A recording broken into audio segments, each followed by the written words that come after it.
Hi friends, Jason bison from Jason bison on cinema source. So friends, ఈ వీడియోలో నేను విజయ్ సేతుపతి గారి 15th మూవీ మహారాజా movie గురించి మాట్లాడబోతున్నాను. సో ఫ్రెండ్స్, ద మూవీ అయితే సూపర్గా ఉంది అసలు. So mass action movie, so action drama మెయిన్గా.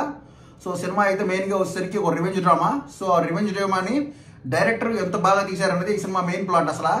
సో మామూలుగా ఒక సినిమా మనం చూసుంటాం పాత సినిమాలు, మనకి మెయిన్గా రివెంజ్ సినిమాలు ఐడియా ఉంటుంది. కానీ ఈ డైరెక్టర్ వచ్చేసరికి చాలా ట్విస్టులతో తీసాడు సినిమా. ఫస్ట్ హాఫ్ అంతా ఫుల్గా అసలు కామెడీగా, అంటే హీరో బాగా అసలు అతనికి వచ్చిన ప్రాబ్లం గురించి పోలీసు వాళ్ళకి వెళ్ళి చెప్తుంటారు, సార్ ఇట్లా జరిగింది సార్, ఇట్లా లక్ష్మిని తీసుకెళ్లారు సార్ అని. సో అతను చూసి అతను వాళ్ళు కన్విన్స్ చేయాలని చూస్తారు. ఇంకా వాళ్ళు చెప్పే సమాధానాలకి మనకైతే అసలు నవ్వు వస్తూ ఉంటుంది. ఫస్ట్ హాఫ్ అంతా ఫుల్ కామెడీగా అట్లా జరిగిపోతూ ఉంటుంది. కొన్ని యాక్షన్ సీన్స్ ఉంటాయి, సూపర్గా ఉంటుంది. అండ్ సెకండ్ హాఫ్ వచ్చేసరికి మెయిన్గా ప్లాట్లోకి వెళ్ళిపోతాం మనం. అసలు స్టోరీ ఏంది, అసలు మెయిన్ కంటెంట్ అయితే అసలు ఫస్ట్ హాఫ్ అయితే నేను అసలు తెగ నవ్వుకున్నా అసలు లేదు. సెకండ్ హాఫ్ అయితే అసలు నాకు అటు ఇటు కళ్ళలో నీళ్ళు వచ్చేసినాయి అసలు. అంటే అంత సెంటిమెంట్ అసలు అంత బాగా వర్కౌట్ అయ్యారు అసలు. మెయిన్గా మనకి ప్లాట్ చెప్పేసేదానికంటే, హీరో ఎవరు విలన్ అనేదానికి, విలన్ చెప్పేదానికంటే అసలు ఎంత బాగా తీశారనేది అని సినిమా మెయిన్ హైలైట్ అసలు. దాదాపు 2-3 వారాలుగా నేను కూడా ఒక 6-7 సినిమాలు చూసా, కానీ ఎక్కడో కొడుతుంది అనిపించింది సినిమాలు. కొన్ని సినిమాలు అయితే కొంచెం ఆడదాకా పోయి అన్నట్టు అయిపోయింది సినిమా అన్నట్టుంది, కానీ వేరే సినిమాలు. ఈ వారం అయితే కంప్లీట్ మీల్స్, ఫుల్ మీల్స్ వచ్చినాయి నాకు అసలు. ఈ సినిమా చూసినామంటే అసలు సూపర్గా ఉంది, ఫుల్ సాటిస్ఫైడ్ నేనైతే అసలు. విజయ్ సేతుపతి గారి 50th movie Maharaja, the block buster movie. అసలు ఆయన మామూలుగానే ఒక తోపు యాక్టరు, ఏ పాత్ర ఇచ్చినా సరే జీవించేస్తాడు.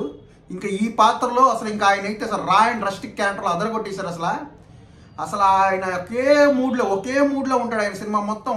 కానీ ఆయన చూస్తుంటే మనకు అన్ని నవరసాలు కనపడుతుంటాయి. ఆయన చూస్తుంటే మనకు అసలు కాసేపు నవ్వు వస్తుంటుంది, కాసేపు భయం వేస్తుంటుంది, కాసేపు ఆశ్చర్యం వేస్తుంటుంది. అంటే అసలు అంత బాగా జీవించాడు ఆ పాత్రలు అసలు. మెయిన్గా డైరెక్టర్కి అసలు చాలా సూపర్గా చేశారు అసలు. మామూలుగా డైరెక్ట్గా ఇది వచ్చేసరికి రివెంజ్ స్టోరీ సింపుల్గా తీసేయచ్చు, కానీ అతను ప్రేక్షకులకి ఇంకా వేరే కొంచెం థ్రిల్లింగ్గా క్రైము, యాక్షను, అసలు ఆ జానర్ కూడా మార్చేసి చూపిద్దామని ఇంకా ఫస్ట్ అంతా మనకి చాలా స్క్రీన్ ప్లే సూపర్గా తీశారు అసలు. స్క్రీన్ ప్లేనే మెయిన్ హైలైట్ ఈ సినిమాకి. చాలా సూపర్గా ఉంది. మీరు కూడా కంపల్సరీ వెళ్ళి చూడండి. మంచి sentiment movie and social awareness movie. Compulsory వెళ్ళి చూడండి. సో చాలా మంది చూడాలి ఈ cinema. So complete good message కూడా ఉంది దీంట్లో. ఎంత జాగ్రత్తగా ఉండాలని కూడా కొన్ని ఉంటాయి ఈ సినిమాలో. సో కంపల్సరీ వెళ్ళి చూడండి అసలు. చాలా మంచి సినిమా, కంపల్సరీ మిస్ అవ్వకుండా చూడండి. మంచి సినిమా వచ్చింది ఈ వారం, మహారాజా మూవీ. విజయ్ సేతుపతి గారు యాక్ట్ చేసిన movie, super movie. So background score కూడా చాలా బాగుంది సినిమాలో. ఇంకా లొకేషన్స్ కానీ, ఇంకా సినిమాటోగ్రఫీ కానీ ఏమీ అవసరంలా, మనకు కథ ఉంటే చాలు సినిమాలు అనేది చూపించారు. మనకి హంగులు గింగులు, ఇంకా ఇవి గ్రాఫిక్స్ ఇవి ఇంకా ఏం ఖర్చు ఏం పెట్టకుండా సరే, మనకి ఏం హడావుడు లేకుండా సింపుల్గా స్టోరీని నమ్ముకొని ఇంకా విజయ్ సేతుపతి గారి 1 man action movie the Maharaja movie వెళ్ళి చూడండి. 100% సాటిస్ఫై అవుతారు. కంపల్సరీ మూవీ, సూపర్ మూవీ, మంచి మూవీ. కంపల్సరీ మిస్ అవ్వకూడదు, చూడండి. Watch in theatres Maharaja movie, super movie.